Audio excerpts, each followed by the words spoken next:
मुझे अंदाजा है कृतिका, तुम्हें इस घर में बहुत कुछ सुनना पड़ रहा होगा। सुना है कि वो पड़ोस की लेडीज भी आकर पता नहीं क्या क्या बक गई। कहने को तो हम आगे बढ़ रहे हैं, मगर हम अभी भी वहीं खड़े हैं जहां 50 साल पहले खड़े थे, उन्हीं तकियानुसी बातों के साथ। मुझे किसी भी बात से बुरा नहीं लगा। सिर्फ एक बात महसूस होती है, मेरा अधूरापन। मैं कभी मां नहीं बन पाऊंगी। कृतिका, तुम्हारा कोई भी दुख तुम्हारा नहीं है। तुम्हारा अकेलापन सिर्फ तुम्हारा नहीं है, हम दोनों का है। मैं जानती हूँ सुधांशु, तुम्हारे दिल में बहुत प्यार है और जीने के लिए ये प्यार बहुत है, लेकिन मेरा अधूरापन, मेरी ममता। सुधांशु, हमारे इस प्यार पर किसी का तो हक होना चाहिए, जिसके साथ हमारा नाम जुड़ सके। कृतिका, मगर मुझे तुम्हारे अलावा और कोई नहीं चाहिए। मैं तुम्हारे साथ बहुत खुश हूँ। पर मुझे एक बच्चा चाहिए सुधांशु। अगर हम एक बच्चे को अडॉप्ट कर ले तो? नॉट बैड कृतिका, मेरे दिमाग में ये बात पहले क्यों नहीं आई? It's good idea. और इसी बहाने माँ की बात भी रह जाएगी और हम दोनों का बचपना वापस लौट आएगा। मैं माँ से बात करूंगा। हम बात को समझने की कोशिश क्यों नहीं कर रहे हैं? ये कोई छोटी बात नहीं है। हमारी बहू सुधांशु के बच्चे की कभी मां नहीं बन सकती। सुधांशु के बाद क्या होगा हमारे खानदान का? तुम बोल रही हो, हमारी एक बेटी भी है। पर खानदान का नाम बेटे के नाम से चलता है, बेटी के नाम से नहीं। कृष्णा, तुम्हें लोगों की परवाह है या अपने परिवार की? कृतिका आज हमारे परिवार का एक अहम हिस्सा है। वो प्रेमवदा देवी की बेटी होने से पहले आज हमारी बहू है। बहू वो होती है जो खानदान का नाम आगे बढ़ाती है। मैं इस बहू का क्या करूं जिसने सारी उम्मीदों पे ही पानी फेर दिया? खानदान आपस के प्यार से बनता है, नफरत से नहीं। और कृतिका के लिए तुम्हारे मन में जो जहर भरा है ना, प्लीज भगवान के लिए उसे निकाल दो। मैंने सोच लिया है, हम सुधांशु की दूसरी शादी कराएंगे।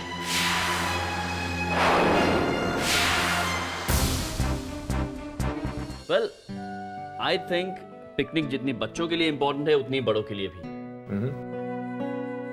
हाँ? मुझे लगता है कि एक उम्र होती है इन चीजों की। आई थिंक हम तो नहीं जाएंगे। अरे भाई, घूमने फिरने में उम्र कहाँ बीच में आई? हाँ। घूमने का तो मौका मिलना चाहिए। Exactly. मैं तैयार हूँ।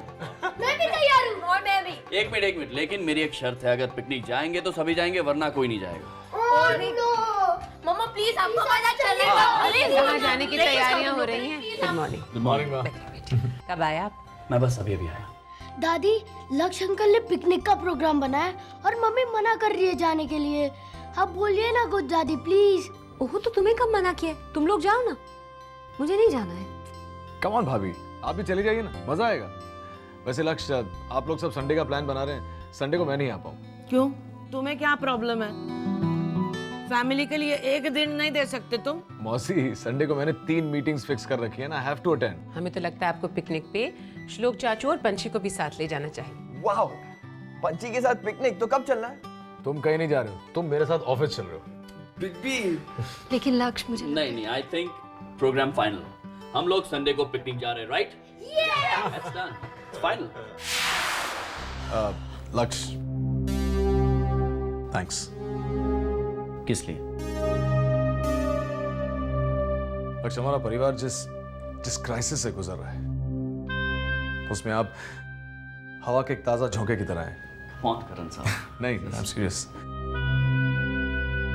हमारा परिवार तो जैसे किसी मुरझाते पेड़ की पत्तियों की तरह बिखर रहा है। लेकिन शायद अब मौसम बदलने वाला है। You know what's strange? एक ऐसा शख्स जिसे मैं जानता तक नहीं, जिसे पहले कभी मिला भी नहीं, वो उम्मीद बनकर आया मेरे परिवार के लिए। आपने देखा परिवार के हर सदस्य के चेहरे पे एक अजीब सी खुशी थी, एक हंसी थी, सिर्फ आपकी वजह से। As a matter of fact हालात ने हंसी तो मेरी उड़ा रखी है। वो क्या है कि बेरोजगारी में पूरा दिन काटना बहुत मुश्किल होता है। लेकिन क्या किया जाए, अगर हम वक्त को नहीं बदल सकते हैं तो कम से कम हमारे जीने का नजरिया तो बदल ही सकते हैं। You know this. बदलना तो मैं भी चाहता हूं लक्ष्य, इस माहौल को, इस हालात को, भाभी की जिंदगी को। आजकल हर वक्त मुझे भाभी की चिंता लगी रहती है, लेकिन समझ में नहीं आता उनके दुखों को खत्म करूं तो कैसे। वो तो हर वक्त कहती रहती है कि डोंट वरी करण, फिक्र मत करो, सब कुछ ठीक हो जाएगा। लेकिन मैं जानता हूं अंदर ही अंदर अपने दुखों में घुटी चली जा रही है। और वो दिख रहा है। यू नो, हमारे सोसाइटी की ट्रेजेडी क्या है? अगर कोई औरत शादीशुदा है तो it's okay, everything is fine. लेकिन अगर कोई औरत विधवा है, if she is a window, तब लोग उसका जीना हराम कर देते हैं। पति की मौत से लेकर मनहूस होने तक के सारे इल्जाम उस पर लग जाते हैं। कहने को तो हम 21वीं सदी में रह रहे हैं करण साहब, जहां पर औरतें और मर्द दोनों कंधे से कंधा मिलाकर चल रहे हैं, लेकिन हकीकत हम सभी जानते हैं। हम मर्दों की दुनिया में आज भी औरत अपने वर्चस्व के लिए दम तोड़ रही है, अपनी अस्मिता के लिए चल रही है। आज भी मर्द और औरत के बीच में एक महासागर से कम फासला नहीं है। उर्वशी, आई टेल यू, मैं जिस उर्वशी को जानता था वो ये उर्वशी नहीं है करण साहब। She is changed. वो उर्वशी जो कॉलेज में हुआ करती थी, she used to be life, she was full of life. वो हंसती रहती थी, खिलखिलाती रहती थी, यहाँ तक कि औरों को हंसाती थी, और इतना हंसाती थी कि यहाँ तक कि हंसा हंसा कर लोगों को रुला देती थी। लेकिन आज वही उर्वशी अपने आंसू छुपाती घूमती है। आई डोंट नो हम किस समाज में सांस ले रहे हैं, समझ में नहीं आ रहा है। मुझे खुशी तो इस बात की है कि इस तकियानूसी समाज में आज भी आप जैसे लोग मौजूद हैं, जो हालात को जानते हैं, माहौल को समझते हैं और दूसरों के दुखों को महसूस करते हैं। मुझे यकीन है लक्ष्य, यकीन है कि भाभी को इस घुटन भरे माहौल से आप जरूर निकालेंगे, जरूर निकालेंगे। मेरी भी यही कोशिश है। As a matter of fact ये पिकनिक ये बच्चों के लिए कम, उर्वशी के लिए ज्यादा है। Let's hope for the best. Yes.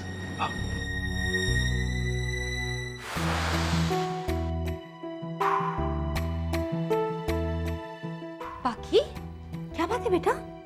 क्यों रो रहे हो? अरे बेटा क्या हुआ? क्या बात है? आप अपने फ्रेंड के साथ खेलने गए थे ना? क्या हुआ है? मुझे नहीं खेलना है किसी के साथ। क्यों बच्चे, क्या हो गया? सब मेरा मजाक उड़ा रहे। क्या कहते बेटा? मेरे पीछे कमेंट्स पास करते। क्या कहते? कि मेरे पापा करण चाचू है।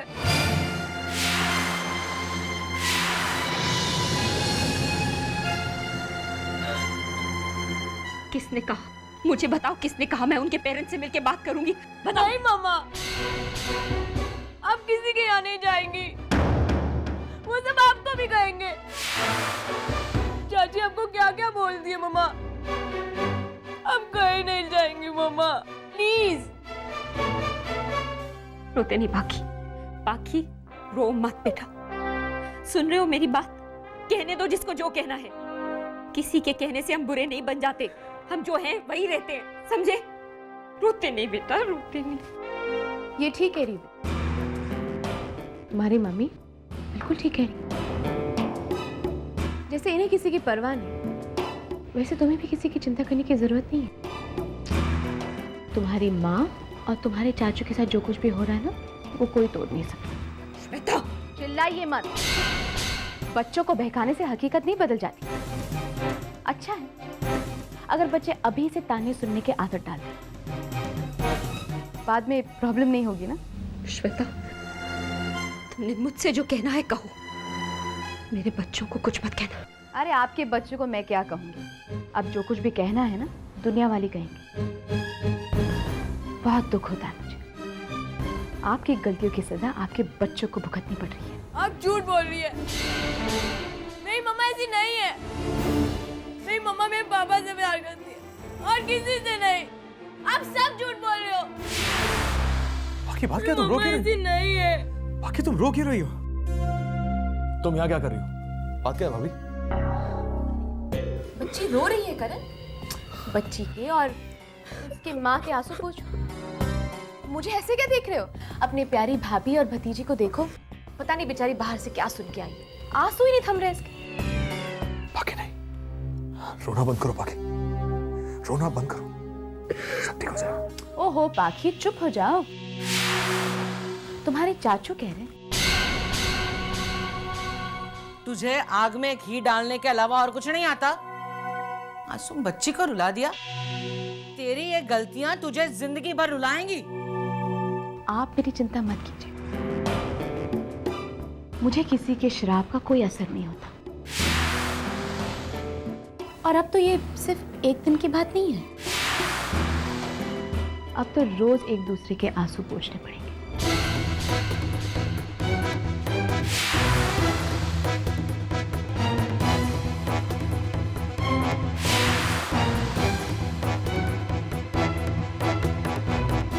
तूने इसे अपने कमरे में घुसने क्यों दिया?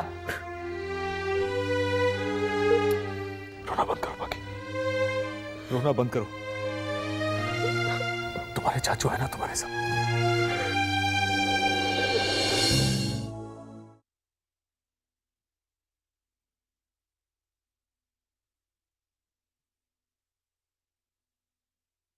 ओहो पाखी चुप हो जाओ, तुम्हारे चाचू कह रहे हैं।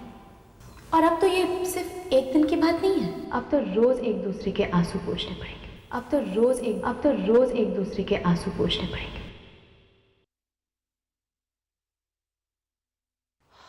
करण बेटे, जिस बात का डर था वही हो रहा है। बच्चों ने किसका क्या बिगाड़ा है? अब इस तमाशे का हिस्सा बच्चे भी बन रहे हैं।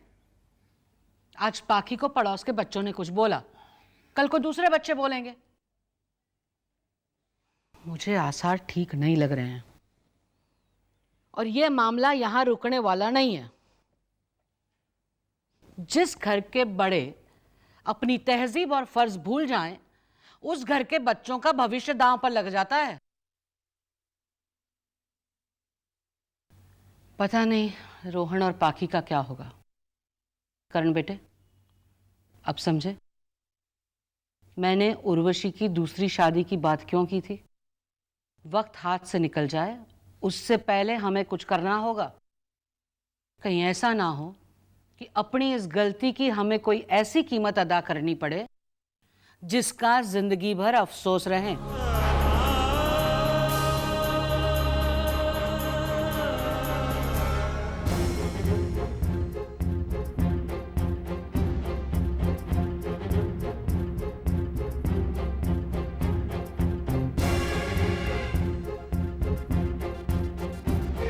क्या एक औरत को अपनी यादों के साथ अपने तरीके से जीने का कोई हक नहीं?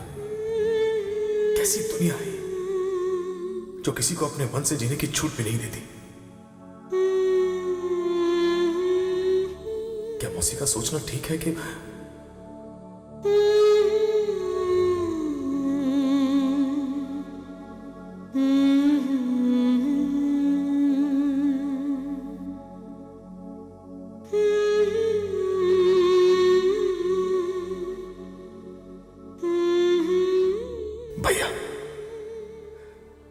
भैया क्या आपकी जगह कोई और ले सकता है?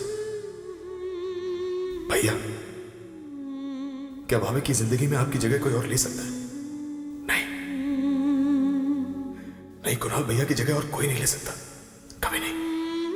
करण, अगर उर्वशी भाभी के बारे में तुम नहीं सोचोगे तो और कौन सोचेगा? अगर तुम भी सबकी तरह सोचने लगे तो क्या फर्क रह जाएगा तुम में और उनमें? भाभी भी एक इंसान है, उन्हें भी जीने का हक है।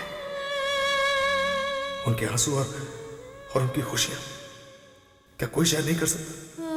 मर्दों की इस दुनिया में क्या एक औरत के लिए बोलने वाला और कोई नहीं? क्या सचमुच तुम भी यही चाहते हो कि भाभी अपमान की आग में अपनी जिंदगी की आहुति दे दे? इस झूठी बदनामी से उर्वशी भाभी को कौन आजाद कराएगा? करण, जो कलंक भाभी के माथे पर लगा है उसे कौन मिटाएगा? कौन मिटाएगा?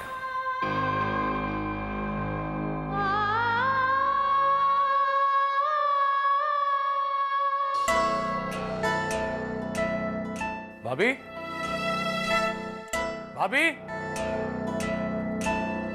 इस वक्त भाभी कहां चली गई? भाभी कहां है? वो तो टेरेस पे है सर। टेरेस पे? ठीक।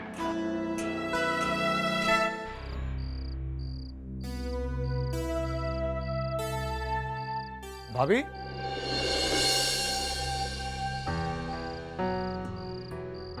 बात क्या है भाभी? इतनी रात गए आप इस तरह अकेले टेरेस पर क्या कर रही हैं? नींद नहीं आ रही थी। तुम परेशान लग रहे हो, क्या बात है? नहीं, वो पाखी को लेके परेशान हो ना? अब एक बात हो तो बताओ भाभी। अब तो लगता है जैसे खुशी की एक बात नहीं बची हमारी जिंदगी में। अब ये सब कब तक चलता रहेगा भाभी? देखते हैं कुणाल की यादें कब तक सहारा बन के रहती हैं। बस यही, इसी सिलसिले में बात करना आया था आपसे। भाभी, मैंने बहुत सोचा मैंने। अब सिर्फ एक ही रास्ता बचा है। क्या रास्ता करण? वो समझ में नहीं आ रहा कहां से शुरू करूं। अब मुझसे बात करने के लिए भी तुम्हें सोचना पड़ेगा। भाभी, बात वो नहीं है। बात क्या है करण? क्या बात है? भाभी, कुणाल भैया के चले जाने के बाद आपकी जिंदगी में दिन ब दिन मुश्किलें बढ़ती गई। वक्त की सुई जैसे थम ही गई। आशा की कोई किरण तक नजर नहीं आती भाभी। लेकिन बस अब बहुत हो गया। अब वक्त है आगे बढ़ने का, खुद के लिए भाभी। मैं कुणाल प्रताप सिंह का छोटा भाई हाथ जोड़ के आपसे विनती करता हूं भाभी। आपको कुणाल भैया की यादों के साथ नहीं मरना है, आपको जीना है भाभी। एक नई जिंदगी शुरू करनी है, एक नया घर, एक नई दुनिया, एक ऐसी दुनिया जहां कोई अपमान ना हो, कोई तिरस्कार ना हो, कोई घुटन ना हो भाभी।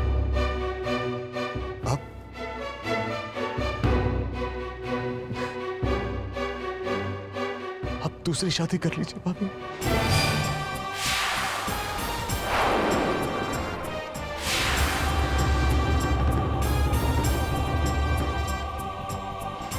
तुमने क्या कह दिया करण? कुणाल की यादों को भुलाने को कह रहे हो मुझे? इस घर से अलग होने को कह रहे हो मुझे? नहीं। क्या मांग लिया तुमने मुझसे? प्यार दीवार पे लिखा हुआ कोई अक्षर नहीं है जिसे जब चाहे मिटा दे। कुणाल मेरे खून में है, रग रग में है। कैसे निकालोगे तुम उसे? ये अपमान, ये सारी बातें कुणाल के प्यार के सामने कुछ नहीं है। मैं इन सब चीजों के साथ जी सकती हूँ, कुणाल के प्यार के बिना नहीं जी सकती करण, नहीं जी सकती। ये 7 जन्म का रिश्ता है, तुम मुझे एक जन्म भी नहीं निभाने दोगे पूरी तरह से? भाभी, आप मेरी बात। मेरी जिंदगी में कुणाल की जगह और कोई नहीं ले सकता। तुमने मेरी शादी की बात की कैसे करण? मैं इस घर में डोली में आई थी और अर्थी में ही जाऊंगी। भाभी प्लीज ऐसी बातें मत कीजिए भाभी। मैं जानती हूँ बहुत अपमान हुआ इस परिवार का मेरी वजह से, अखबारों में हर जगह। बच्चों की आंखों में तुम आंसू नहीं देख सकते करण। तुम्हारे और श्वेता के रिश्ते के बीच भी मैं ही आई, लेकिन मुझे कुणाल से अलग होने के लिए मत कहो। करण, यही तरीका निकाला है तुमने मुझे इस घर से निकालने का? भाभी, ये क्या कह रहे हैं आप? अगर यही बात है करण, तो इस मुसीबत से निकलने का एक रास्ता और है। कुणाल को भुलाने की जगह मैं अपना वजूद ही खत्म कर देती हूँ।